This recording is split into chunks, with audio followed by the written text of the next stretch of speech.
All right, so today I want to welcome Alex. Alex is a local real estate investor and entrepreneur based here in Silicon Valley. Alex is someone that I actually met a year and a half ago in Orlando, Florida at a multifamily real estate investing conference or seminar. I don't know however you want to describe it.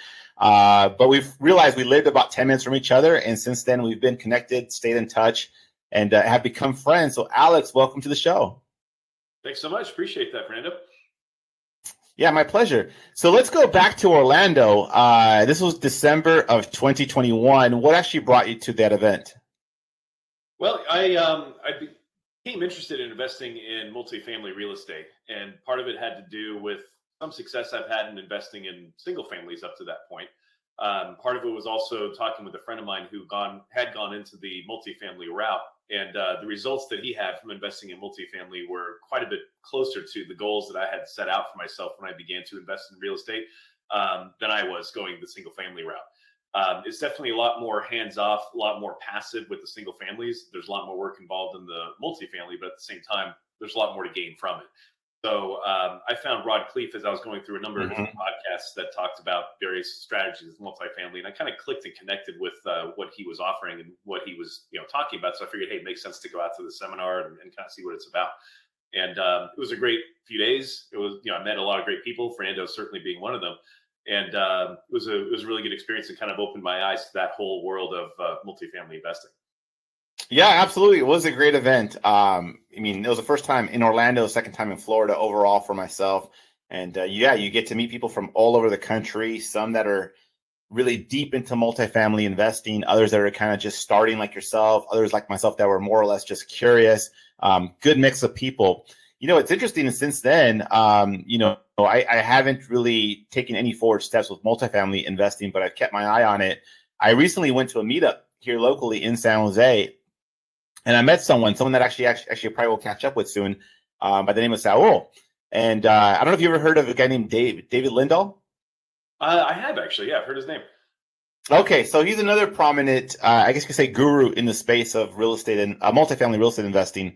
And that was his mentor. And he was telling me he got started about 25 years ago, started working with David. I think about 15 years ago, he went full time. And meeting him at the other meetup, it's almost like, wow, like it's kind of cool when you start to see people like locally or in person, not just on a podcast or on a YouTube or at some seminar, and you see people in your local market that are actually doing it. So let's go back to the reason that you wanted to go to that event. So you had mentioned to me before that you got started investing out of state with single family. Is that correct? Yep, that is correct. I actually started listening to a podcast by Keith Weinhold, which is called Get Rich Education, that kind of got me started. It was a really good podcast to start from episode 1 and start to listen your way through it. And it kind of lays a foundation of how to do it and also how to get over the fear of doing it. I come from being a corporate guy, working 9 to 5. Well, actually, probably a lot more than 9 to 5, but it was a WC job. I was on the road all the time and never saw my family kind of thing. And I realized I wanted to make some changes to my lifestyle around the time I had available to myself versus doing things that I like to do. And real estate really made a lot of sense because it is largely a passive game if you do it right in a lot of different ways. And again, the single family route kind of spoke to me as far as being able to jump into doing that. It seems like it's more of you can kind of be a lone wolf and use your own capital and buy some houses, especially if you use turnkey providers. And the reason I was interested in going out of state is living in California in the Bay Area. Especially back in the 2016 or 17 timeframe when I started doing this, it was really difficult to find a single family home. The cash flows here. So when you buy a house that you can get for a down payment price here and have a tenant in there who's actually paying enough rent to make the whole thing cash flow after you pay your property tax, your insurance, the mortgage, and everything else that's on that property, it really made sense to go out and start to explore those different markets. I actually flew out to Memphis, which is where I began my single family homes, and toured the neighborhoods to get a feel for where I'm going to be putting my money. I actually met the turnkey provider face to face, went towards some of the properties. They showed me what their process looks like.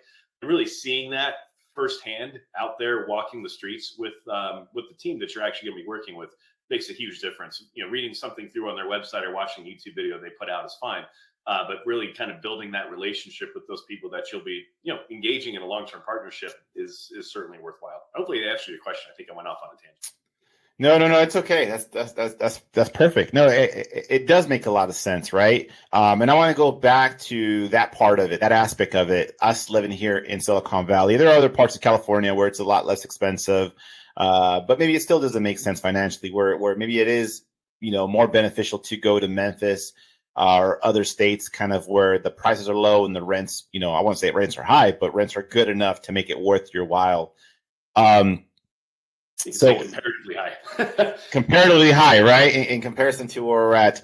So you had mentioned, so you went to Memphis. This was the first place that you went out and looked at and purchased a turnkey property. Tell us a little bit more. What is a turnkey property? Because I think sometimes when someone thinks about investing in real estate, they're just going to go out and find it themselves, manage it themselves, and kind of do everything themselves. But what you're doing is something that, how do I put it? They're really helping you and making the process a lot easier to be an out-of-state real estate investor. Yeah, and I would actually probably say that going the turnkey route is as passive as possible with the minimum amount of actual legwork that you have to do to get to the point of making it become passive income. So the way a turnkey provider is set up is they live and work in their market, obviously, right? I'm not in Memphis, I live in the Bay Area. So they know the neighborhoods, they know the properties, they know the houses. They usually go out and find a distressed property, which is one that's usually in bad shape, right? So it might be a house that's in poor shape in a decent neighborhood is usually the best case scenario for one of these things, right? So they'll purchase the house, they'll do renovation on it. So it's usually cosmetic. They try to stay away from houses that have foundational problems or things like that. But if it needs a new roof or needs new walls or sheetrocks and stuff like that, they'll do all that work. And they'll get it to the point where it's rent ready. Usually, probably about 50-60% of the time, they may even find a tenant and have that house ready to be sold to an investor with the renter already in place, with the house ready to cash flow. So when the investor comes along, you then speak to their, usually these companies have two arms, right? And in a lot of cases, they have one that caters towards the tenants. So they're marketing their properties as available to rent. Then they have another arm that caters towards the investor that's going to come along and buy that house and then collect the rent from this company that will usually do the property management as well. So the two that I've worked with are, it used to be called Memphis Invest. They've recently renamed themselves to REI, which I forgot what their acronym is for. I think it has something to do with an investment tone to it, but REI is now the name of the company. The other one is Mid-South Home Buyers. Both of those essentially to the end user present themselves as a one-stop shop. Mid-South is a little bit unique in that everything is in-house. So their credit checks for the renters, their rehab work, the property management, really everything from start to finish is under their own umbrella, which makes the return on the investment of the properties a little bit better with them than with REI. But REI is more of a volume shop. So if you want to buy a house tomorrow, you can call REI up and they'll have a house ready for you to pick up.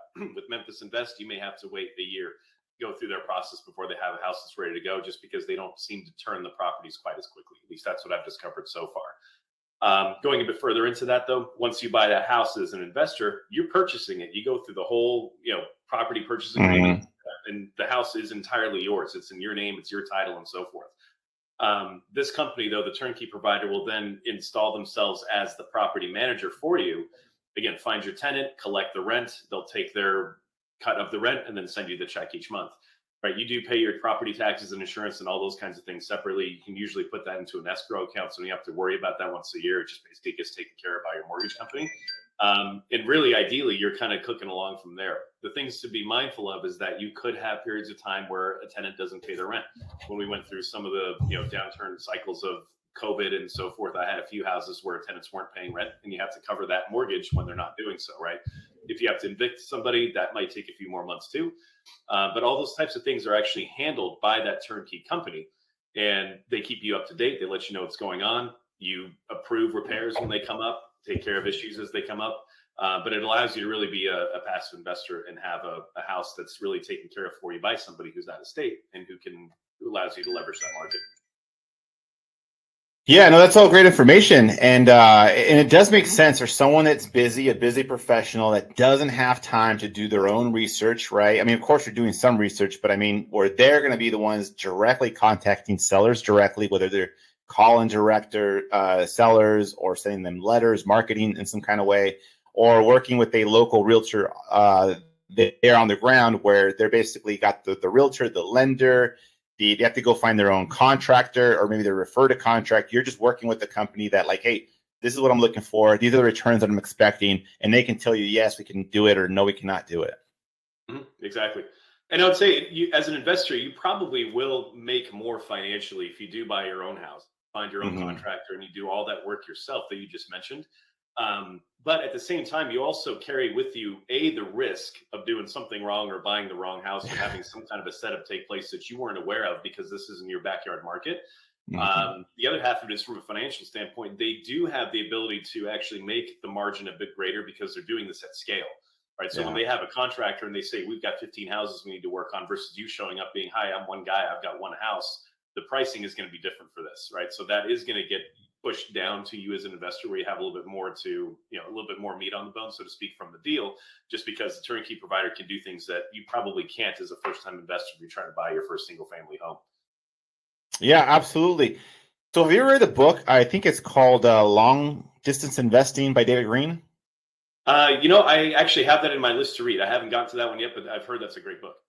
Okay, because he does talk about that. He does talk about how if because he's also from the Bay Area, so he used to be a cop here in San Francisco, and now he's just a real estate investor, hosts the bigger podcast Pockets podcast, and he also has his own real estate agent team. But in the book, he talks about that. He talks about like how when you go into a market, you kind of want to entrench yourself to one specific market and then start working with contractors, be like, hey, can you give me a better rate because I'm going to keep buying properties, or a property manager, for example, right? Like I'm going to give you more properties to manage. But again, that's a lot of work for someone that's busy, has a full-time job, has a family, but someone that can really dedicate themselves to real estate, then that probably is the better route to go, is to kind of figure it out your own way, build your own team. But again, at that time, you mentioned in 2016, 2017, you were working a full-time job at that time, correct? Yeah, exactly. I was working for a full-time job, a software company that was based in New York. I lived in the Bay Area. I had a team of staff that I managed around the country. So I was on a plane between California and New York most of the time visiting my customers. So I didn't have time to put together a team like that.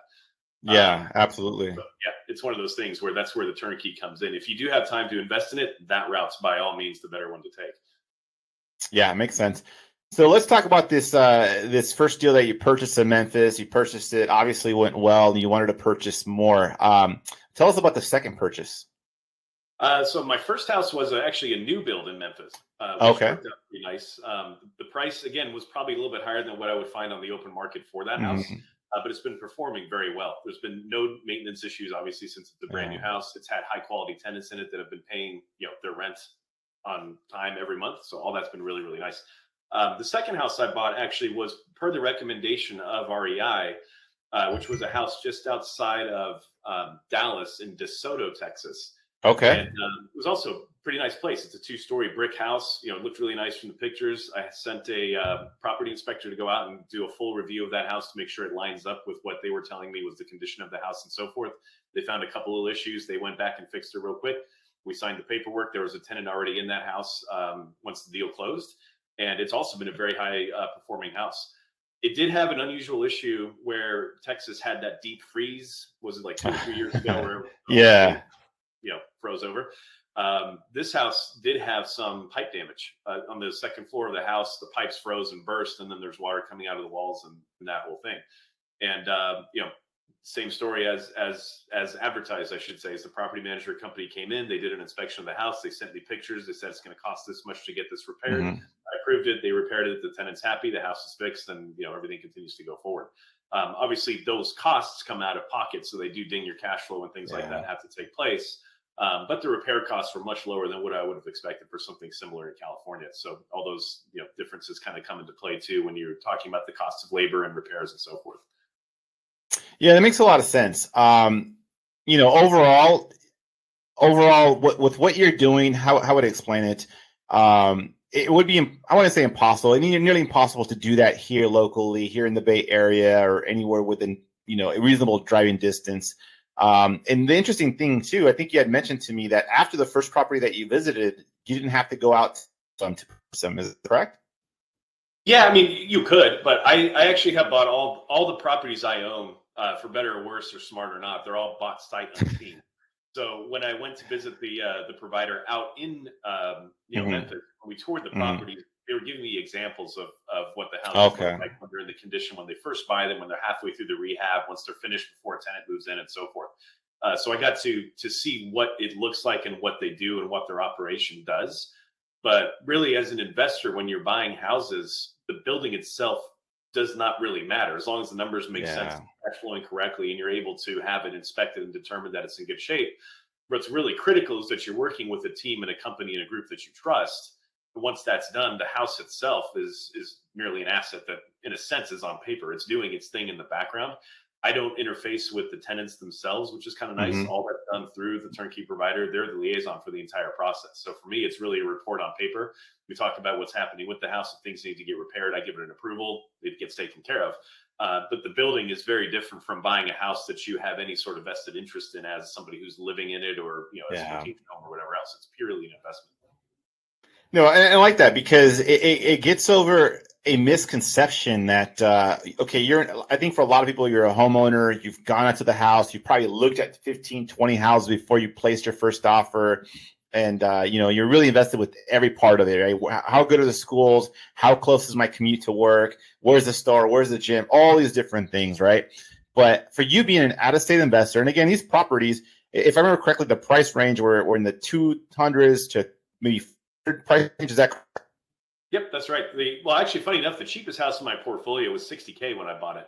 $60K. Wow. Okay. It's about $290. So that's kind of the range. Okay. So we're looking, generally speaking, homes say up to $300,000, right? And that's not a small, chunk of change, right? It's still significant. But in comparison to a home that you're probably going to live in, or specifically people like us out here in Silicon Valley, where homes are $1 million, $1.5 million, $2 million or higher, right? You don't feel, how would I put it? Even though it's an investment property, I think out here, if you're buying a $2 million investment property or $1 million investment property, maybe because you're going to do a short-term rental or something like that where it can cash flow, you're still going to go out and look at it. You're still going to, it's like, okay, if I'm going to put down $200,000 or $300,000 or whatever it is, I got to be a little more involved than just looking at an inspection report. But with a home that's, say, a tenth of the price, it's $200,000 or $300,000, you can be a little more like, you know what, I'm going to trust my team. I'm going to trust the inspectors that have gone out there, trust this turnkey provider, or maybe you don't work with a turnkey provider and you're just trusting your property manager that you work with because they've worked with you on a couple of different properties, and the crew that you work with to do the rehab and the work and whatnot.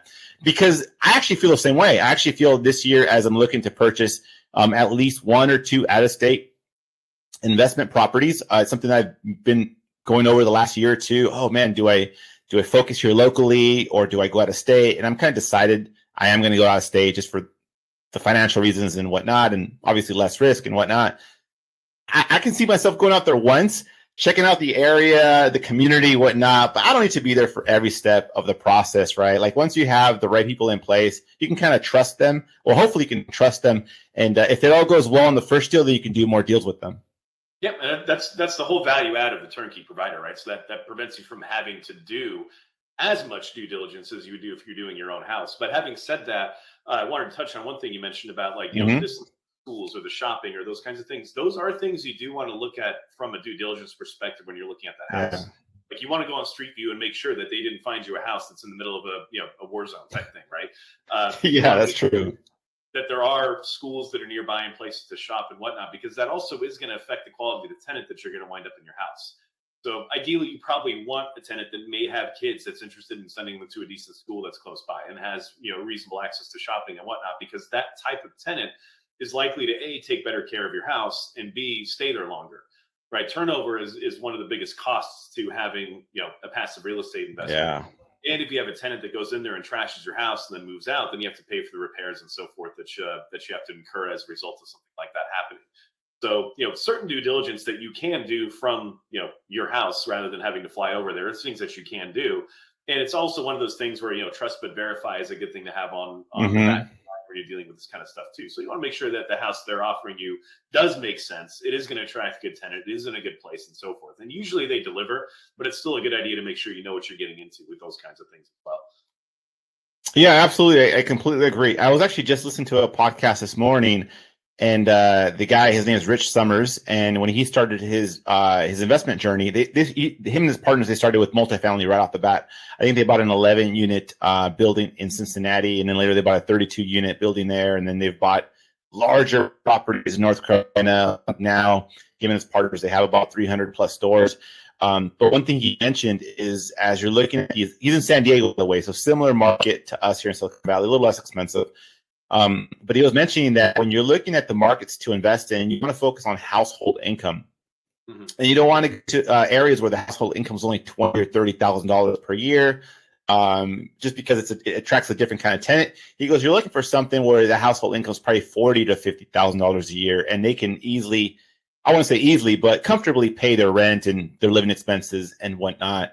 So he says, obviously, that's a factor to look in. And he's now been doing this for 4 years. And he just mentioned kind of like some of the things that he's learned and things that will apply moving forward. And I think in the real estate investment space, I think every year you learn something new and things that cost you money or make you money, and you want to either decrease something or eliminate something and then apply something moving forward. But let's talk a little bit more about, I wouldn't say the conclusion of the single family journey, but just kind of the transition or the potential transition of moving into multifamily. How many of these out-of-state properties did you end up acquiring altogether, and what was the time span? So I've got a total of 6. The time span was from, I guess it would have been 2017 through about 2020. 3 years, okay.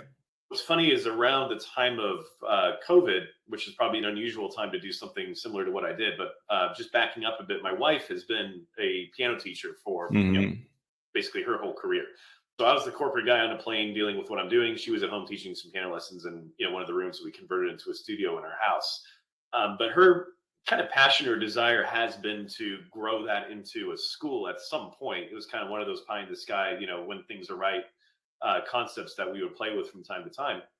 And when COVID took place, right before that, actually, she started working with some additional teachers, kind of partnering and using our house as a place for them to come teach as well.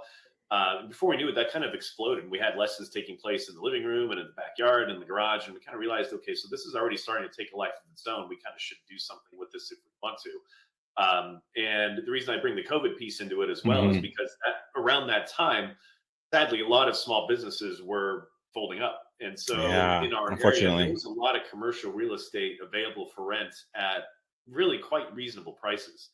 So we were able to grab an A-class retail place right outside of Campbell, if you know this area, right outside of Campbell, actually. And it's got great foot traffic. It presents itself very nicely, and we scored a great rent deal on it. So we signed that and got ourselves into operation. For the first few months, we were doing mostly virtual lessons, which was great because we needed to outfit the place, right? So we had our tenant improvements done. We had our classrooms built and everything put together. And once a lot of the stay-at-home restrictions started to ease up, we were welcoming students into our place, and the school really started to grow pretty quickly. So fast forward a couple of years, we actually bought another local music school in the area and rebranded it to our location. So we now have 2 spots. We've got about 32 teachers and close to 400 students that are now registered as active students within our schools.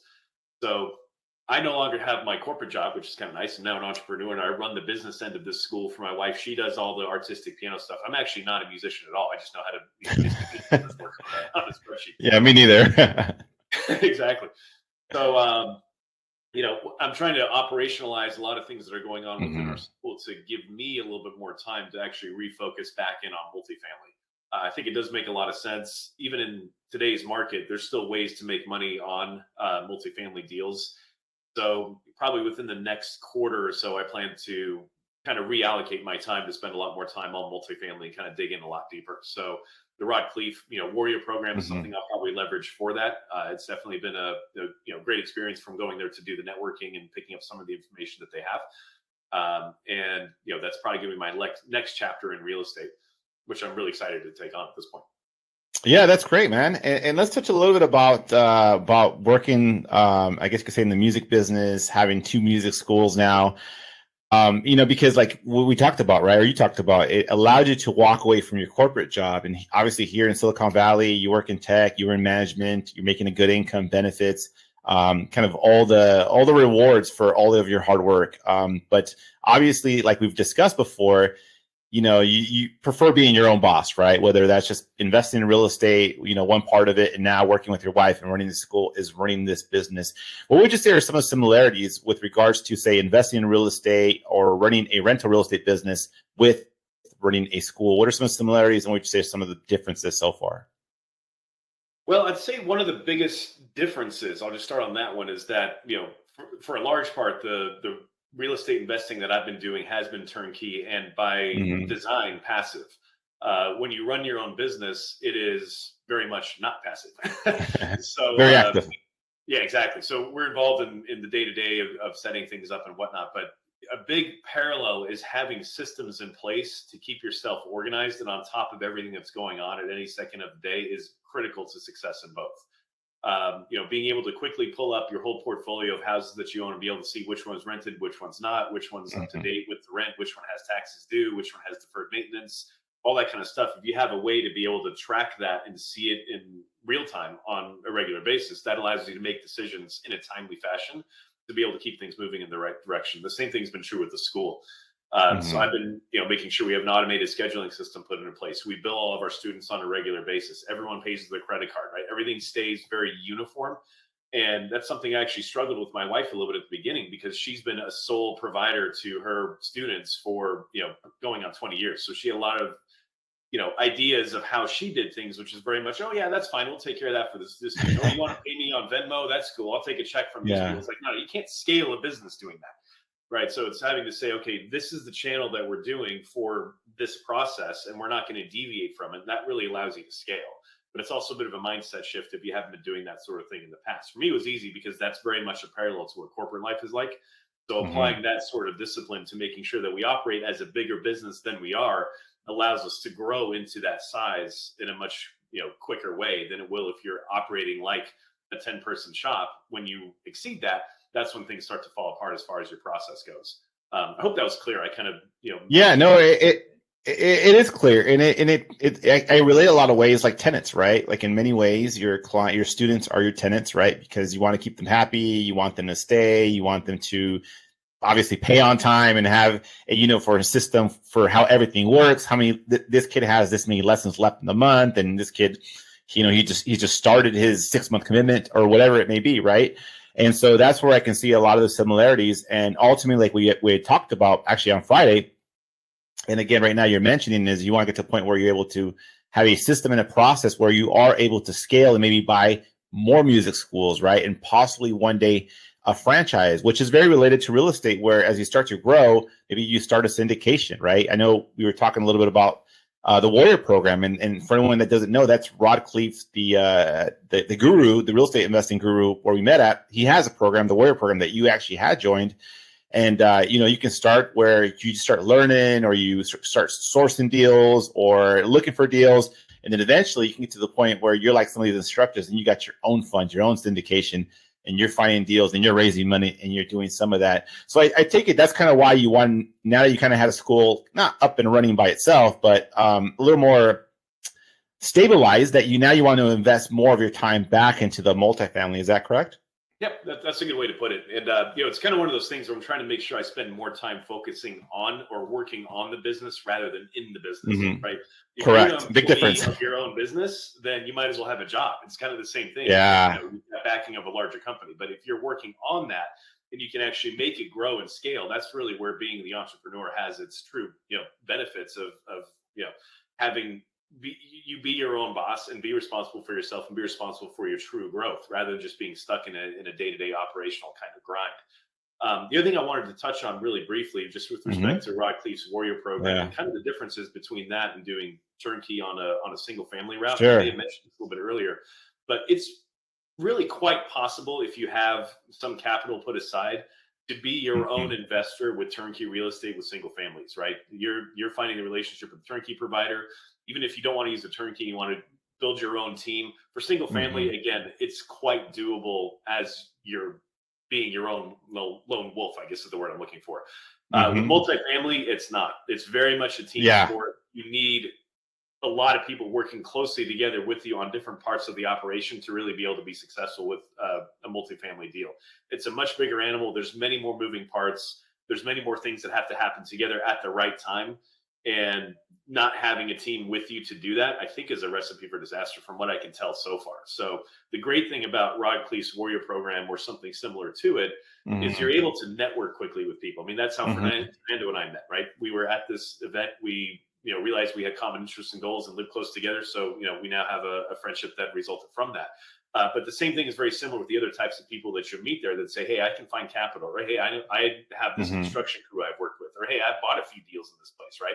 So you put that team together, you share your strengths, and then as a result, you can actually take down a deal and be successful a lot more quickly that way.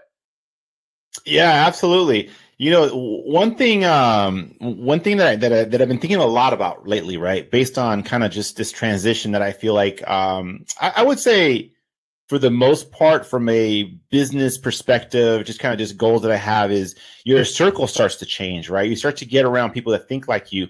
For example, you were in corporate America working at a tech job. A lot of your former tech colleagues, they may not be thinking like you. They're like, hey man, I'm making 200 grand a year plus my RSUs plus benefits.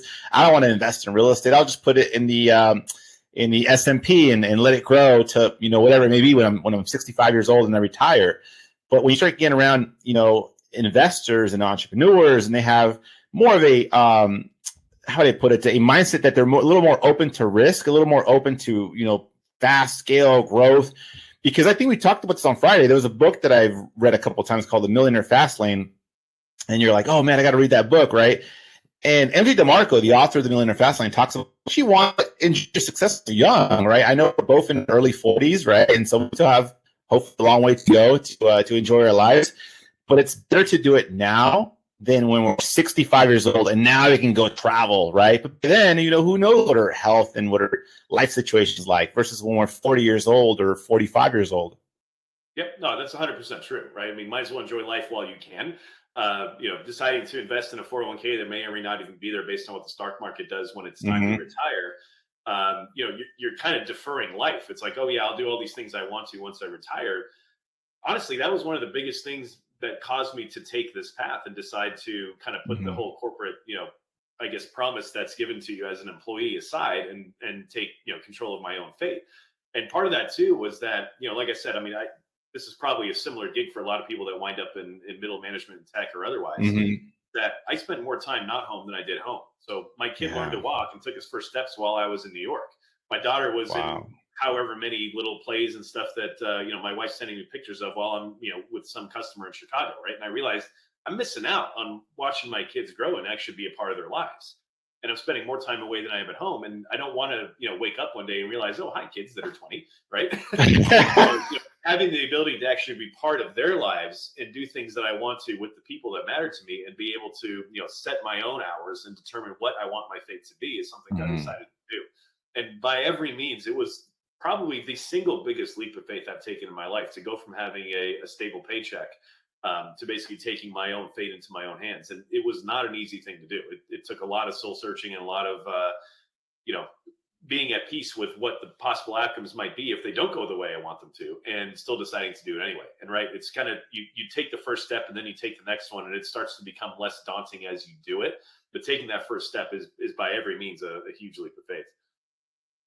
100%. I mean, anytime I hear a story like this, it really inspires me, right? Because I look at what I do, right? I'm self-employed, but that's me. I don't have a team. I've had assistants in the past and people that I've worked with in the past, but I've never had someone that I can hand off certain parts of the work. I mean, we do have in our business people that can help us with our marketing or our transactions. But for the most part, we're like a one-person business as realtors and real estate agents.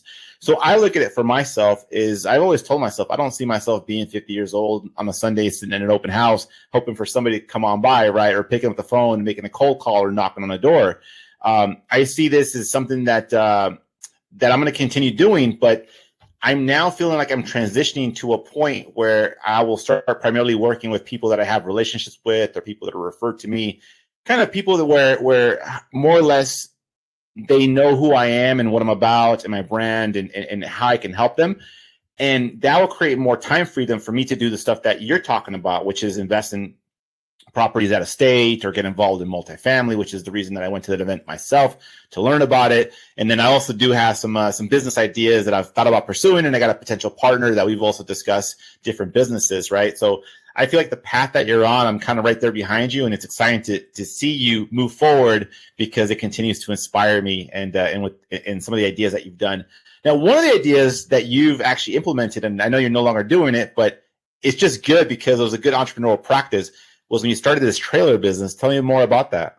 Oh yeah. So actually this was, I think it was a little COVID wave that I ran also because, when all that started, people were no longer traveling. They weren't getting Mm-hmm.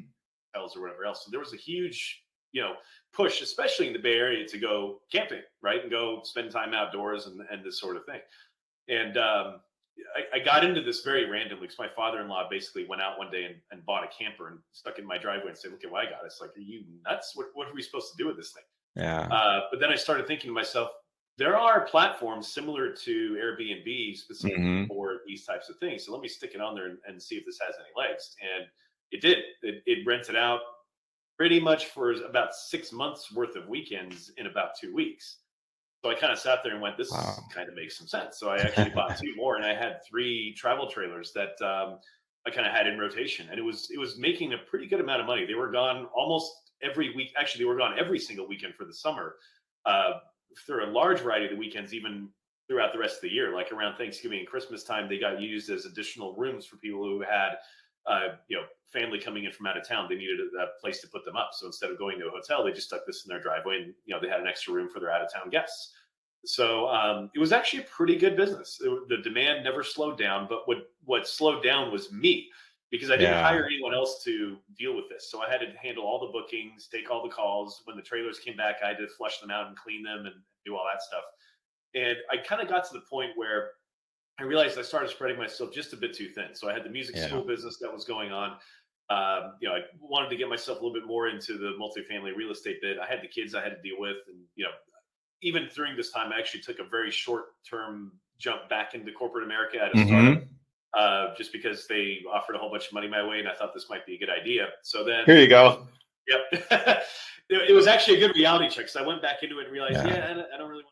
So I left the corporate job, and actually I scaled myself down to be a bit more focused, right? And I was looking at this travel trailer business, and I realized I had to do one of two things.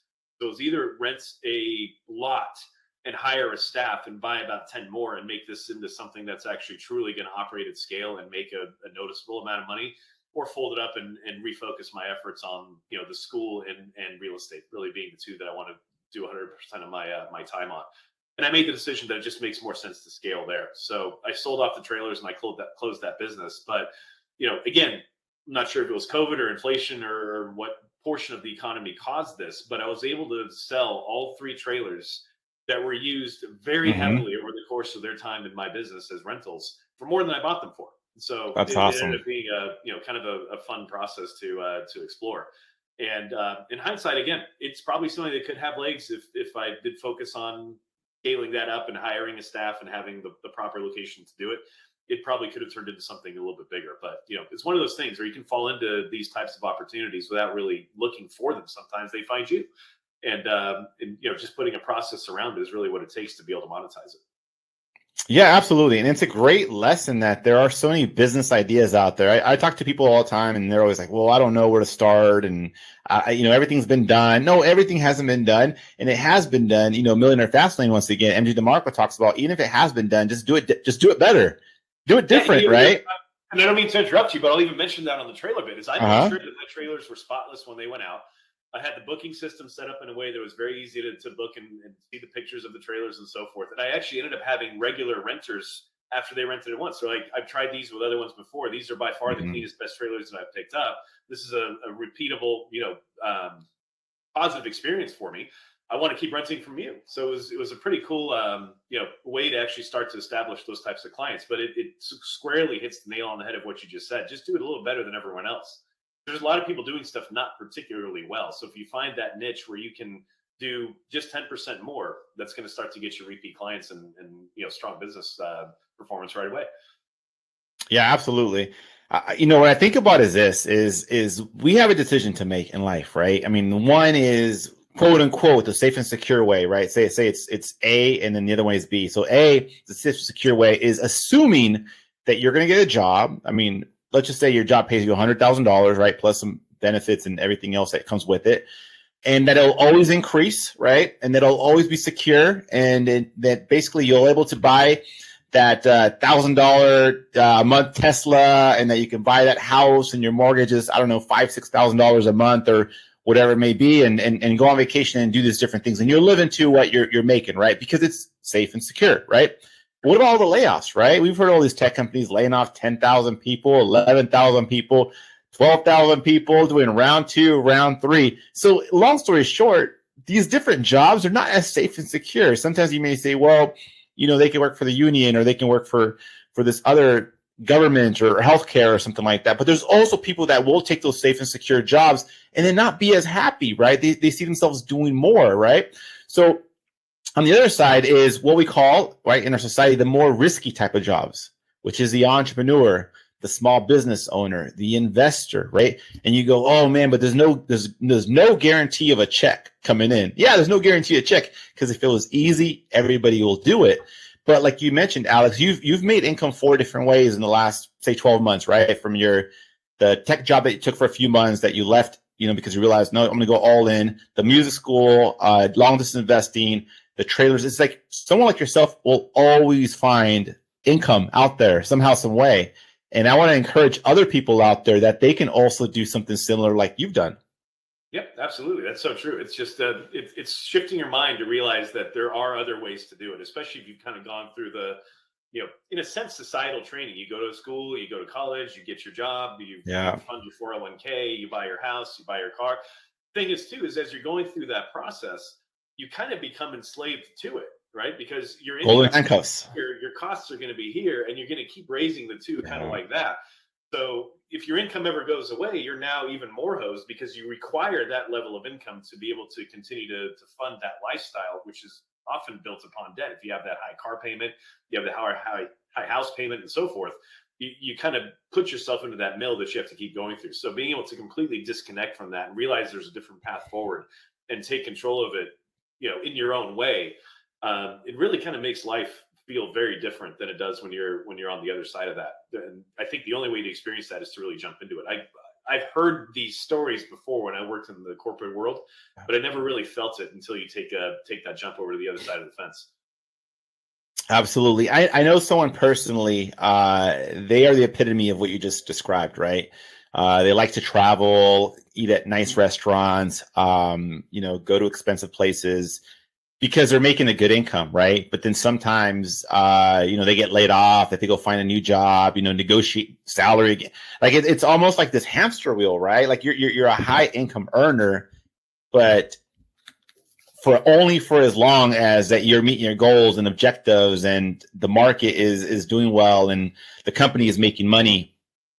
And then all of a sudden you have to start all over again. And so to me, I look at that creates more worry than, say, someone like yourself that you found let's talk about specifically the music school, right? You found something that parents, for the most part, as long as, the economy is okay and whatnot, they want to give to their kids. They want to either put them in sports or in the arts or in a play or in a musical or whatnot, right? And invest in their kids so that they're happy. And then kids that are in the arts and sports, they actually become, for the most part, better citizens. Oh yeah, absolutely. There's plenty of studies that actually show that being involved in music specifically, but these other types of extracurricular activities make them more rounded. They can think better. It improves their reflexes and their coordination. They actually do perform better at school and in their academics when they're exposed to that.